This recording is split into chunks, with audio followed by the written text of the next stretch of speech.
Alright, hello. So I'm gonna be going over the learning objective of this chapter of why contextual interference benefits motor skill learning.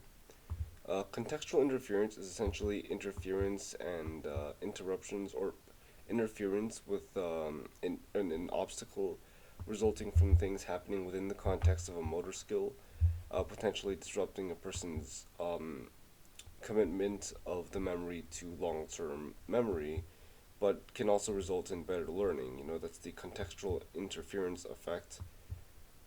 This is opposed, like, the most common version of this is changing up the order in which a person might practice variations of a skill, like different different serves, shots, that kind of thing in ball games, practicing them in kinds of random order or whatever. That's what high contextual interference would be.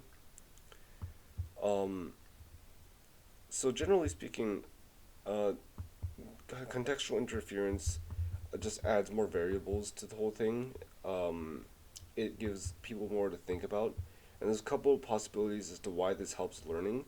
One is the elaboration hypothesis, which states that contextual interference um, leads to more elaborate, more complex representation in person's memory, because there's more to think about, and things like that. Requires more cognitive effort in a sense. There's also the action plan reconstruction hypothesis, which states that contextual interference in high amounts leads to people forgetting steps or pieces related to motor skill and being forced to constantly restructure it and, I guess, kind of like sort of improvise.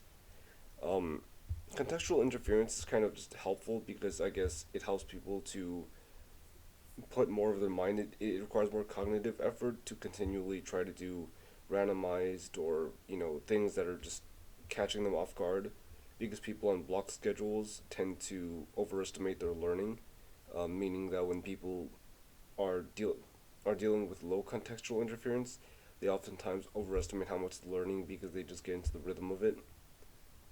Yeah.